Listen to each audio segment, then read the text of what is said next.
Integrantes del movimiento Fuerza Común llegaron hasta el servicio electoral para inscribirse como partido político.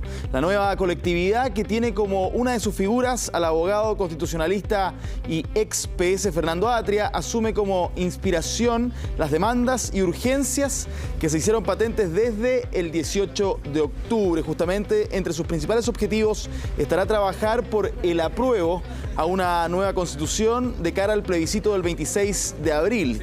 Y además apuntan a que esa Carta Magna esté a cargo de una convención constituyente.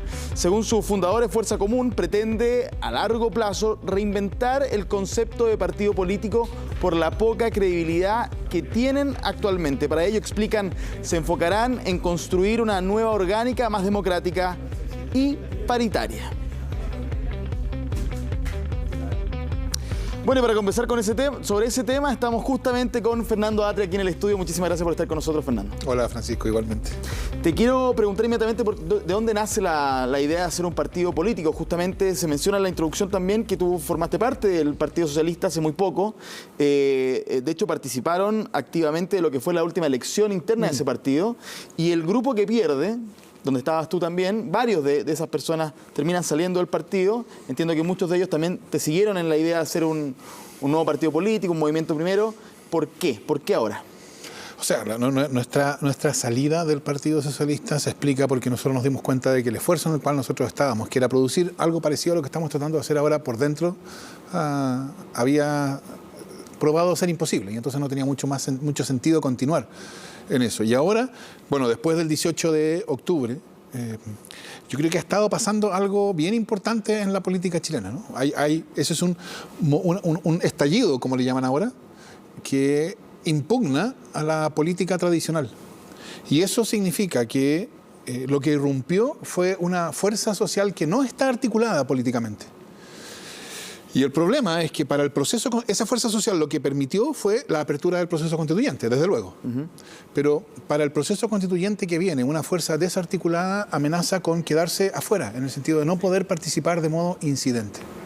Y por eso están surgiendo varias iniciativas de dar forma política, de partido político, a distintos aspectos de esa fuerza. Y Fuerza Común pretende contribuir a eso, ¿no? A precisamente hacer un vehículo para la participación en el proceso constituyente con capacidad de decisión y de incidencia de esa misma fuerza social que hizo posible el proceso constituyente en primer lugar. Ahora, igual es interesante, y perdona que hable un poco de ti, la trayectoria en los últimos años que te ha tocado enfrentar a propósito de estos temas, desde la academia, libros como El Otro Modelo, después participando activamente de lo que fue una comisión constitucional para la campaña de la expresidenta Bachelet, y después la idea de entrar de lleno en política, competir dentro de una interna, por ejemplo, perder y ahora hacer un partido político. ¿Por qué finalmente uno entiende de eso desde el mundo de las ideas al de la acción? ¿Por qué fue necesario? Bueno, yo creo que hoy día se vive un momento especialmente importante y decisivo para el futuro, ¿no? Hay un rechazo, que este ha sido tema de mi reflexión académica inicialmente y que después entonces me llevó a tratar de participar directamente. Hay un rechazo a una forma política, que es la forma política que yo identificaría con la Constitución tramposa. Por eso es tan importante el tema constituyente. Por eso, de hecho, lo que yo diría es, de lo que se trata la nueva Constitución es precisamente de una política distinta, ¿no? Y entonces nosotros hemos intentado, y no soy solo yo, tú decías, los que me siguen, somos un grupo que está teniendo una reflexión en este sentido. Estamos presenciando el intento de superar una forma política, que uno podría llamar la república binominal, en que la política es, por así decirlo, la medida del desempoderamiento ciudadano. Los ciudadanos sabemos que la política no puede, por ejemplo, acabar con las AFP. Eso es simplemente algo que para la política no es posible, porque es la política que conocemos. Y la nueva Constitución se trata de una política distinta, una política que sea, en vez de la medida del desempoderamiento ciudadano, precisamente la medida del empoderamiento ciudadano, que nosotros los ciudadanos sepamos que a través de la política podemos decidir cómo va a ser el sistema de pensiones, cómo va a ser el sistema educacional, cómo va a ser el sistema de salud, qué tipo de sistema tributario vamos a tener, que esas no son cuestiones que están fijas por la naturaleza o por la historia, están disponibles para nosotros como ciudadanos a través de la política. Y esa política nueva, creo yo, es como te decía, de lo que se trata la nueva Constitución. Y entonces, claro, uno podría quedarse tranquilamente simplemente reflexionando acerca de estas cosas en abstracto, pero yo creo que si uno se toma en serio la reflexión... Intentaste también una candidatura presidencial. Bueno, si uno se toma en serio la reflexión en estas materias, entonces tiene que estar dispuesto a... Y no solo, por así decirlo, disponible si me vienen a buscar. No, tiene que estar dispuesto a actuar del modo que corresponde a esa reflexión. Y eso es lo que yo he tratado de hacer, y la gente que está conmigo o que hemos participado en este proyecto, estamos buscando hacer. Hoy día, creo yo, la manera de anticipar esa nueva política, la que corresponde a la nueva Constitución, una política que sea la medida del empoderamiento ciudadano, es a través de una organización política que le dé a esos ciudadanos precisamente una forma de que abra para ellos la posibilidad de una participación real e incidente. Por eso un dato que es bien importante acerca de cómo este nuevo partido va a funcionar tiene que ver con su lógica orgánica. Nosotros, este es un partido en que sus candidatos van a ser elegidos por las asambleas o organizaciones territoriales del mismo partido, que por lo demás es una demanda que está constantemente apareciendo siempre que se discute sobre candidaturas, ¿no? Incluso en los partidos tradicionales, yo estaba en el Partido Socialista, pero también en los demás, la demanda de las bases de que no queremos que nos lleguen desde arriba candidatos que alguien decide, queremos que los candidatos sean nuestros. Parte de la nueva política se muestra no con declaraciones abstractas, sino con precisamente mostrar así nosotros vamos a funcionar, porque este no es un partido para uno más, para que sea uno más. Este es un partido que pretende reflejar que hay algo bien profundo acerca de la política que ha sido puesto en cuestión el 18 de octubre y que se trata precisamente de cambiar con la nueva Constitución. Ahora, has dicho también que justamente el trabajo por el apruebo tiene que ser importante porque tiene que ganar por bastante diferencia, y lo decían también otros miembros justamente de la oposición que están por el apruebo, que si se gana por muy poco, por más que se gane por el apruebo, el mensaje podría ser distinto a lo que se venía tratando desde el 18 de octubre. En esa medida te quiero preguntar sobre quienes están por el rechazo y han planteado que personas como tú, a propósito de la trayectoria, y otros, quizás el mismo movimiento o partido ahora, están por una perspectiva refundacional, como si eso fuera negativo, y además le añaden que el proceso mismo se va a demorar 2 años y por lo tanto es una época de incertidumbre, etcétera, etcétera. Pero me interesa más lo primero, lo más político, lo que ustedes vendrían aquí con el intento constitucional, con la nueva Constitución, partir de cero un país, refundarlo, y eso no sería una buena idea ahora. O sea, yo invitaría a toda la gente que siente que ese argumento, ese discurso es un discurso plausible, a que mire a su alrededor y se pregunte cómo está la política chilena hoy día. ¿Puede un país como Chile continuar con la política que tiene? ¿Es razonable que un país tenga una política institucional tan radicalmente deslegitimada, ¿no?, que los índices de aprobación de los órganos institucionales que representan la política democrática, los partidos políticos, el Parlamento, los parlamentarios, el presidente de la República, tengan grados de aprobación que están alrededor de los márgenes de error de las encuestas? Bueno, yo creo que eso es una situación insostenible. Y entonces la pregunta es, ¿por qué? ¿Por qué la política chilena tiene este grado tan profundo de deslegitimación? Porque no me vengan a decir esto pasa en todas partes, porque podrá haber problemas de legitimidad en otras partes, pero al nivel agudo en que lo tenemos en Chile no. Y entonces yo creo que es bien... Pero es refundar entonces. Bueno, es una nueva política, una política distinta, una política que sea a la medida del empoderamiento ciudadano. Refundar, en algún sentido sí, una política distinta.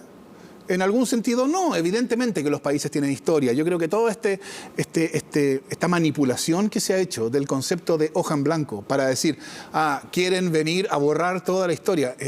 La verdad es que yo no entiendo ni siquiera qué podría querer decir eso. O sea, ¿cómo se puede borrar la historia? Así como si la historia estuviera escrita con lápiz grafito, ¿no? La historia no se puede borrar.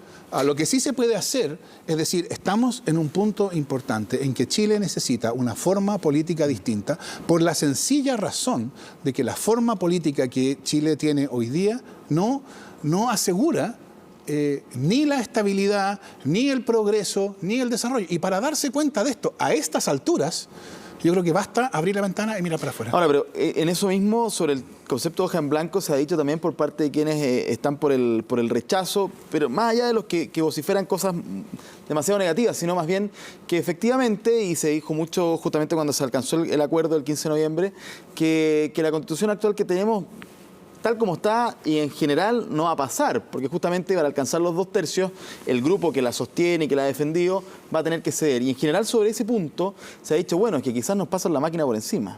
¿Ustedes quieren pasar la máquina por encima al sector que ha defendido la actual Constitución o que pretende que varias de las cosas que tenemos actualmente en ella se mantengan? Bueno, lo que pasa es que esto quiere decir, para tener una política distinta necesitamos tener una política legitimada, y eso significa una constitución legitimada.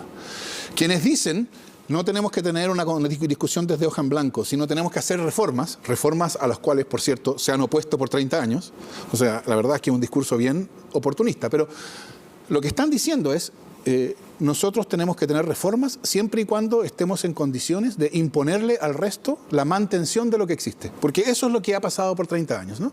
Fundamentalmente la derecha simplemente dice no nos interesa reformar esto o aquello y entonces esto o aquello tiene que seguir así. Acaba de ocurrir con una reforma sobre el régimen del agua, ¿no? En que hubo 12 votos contra 24 y los 24 perdieron porque esos 12 votos se opusieron.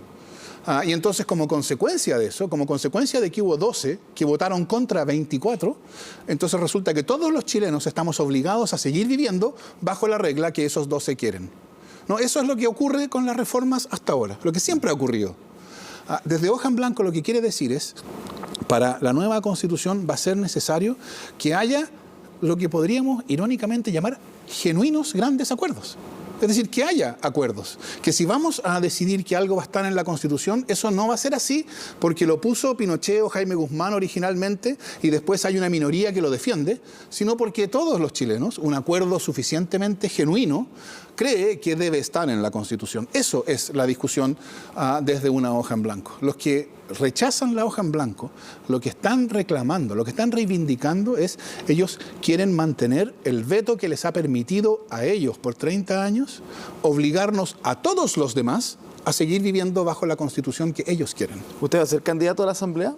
Bueno, por cierto, esa es una cuestión importante, una decisión importante, aunque esa no es decisión mía, porque una de las cuestiones que este partido enfatiza es que no va a haber decisiones de cúpulas al respecto. Pero por lo tanto, pero usted está disponible para que el partido lo elija. En términos de mi disposición, yo creo que la Convención Constituyente va a ser un momento importante en la historia de Chile y una persona, y quienes han participado del debate constitucional, como yo creo que no están en condiciones de negarse a la disposición a participar de ello. La decisión sobre quiénes van a ser los candidatos, por supuesto, no es una cuestión que corresponda a nadie que esté hoy día en la directiva de este nuevo partido.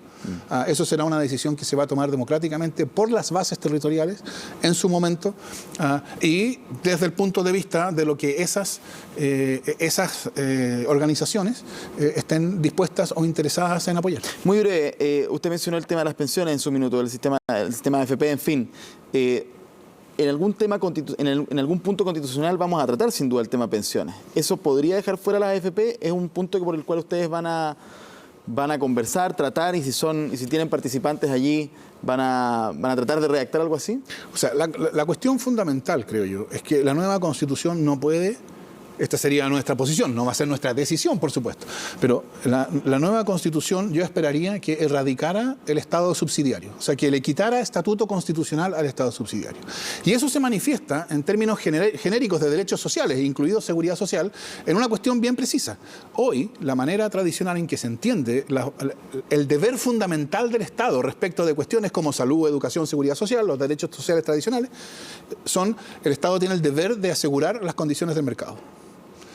Y eso, aunque ahora lo niegan, pero si no fuera por el estallido estarían reclamándolo en el Tribunal Constitucional y lo anunciaron cuando se discutía el ente, quienes dicen que las AFP no están en la Constitución y que son solo materia de ley, serían los primeros que en caso de tomar una decisión que afectara realmente la subsistencia de las AFP, correrían al Tribunal Constitucional. ¿Por qué? Porque el argumento es, o la idea es, el Estado subsidiario entiende que el deber fundamental del Estado en estas esferas de derechos sociales es asegurar las condiciones del mercado.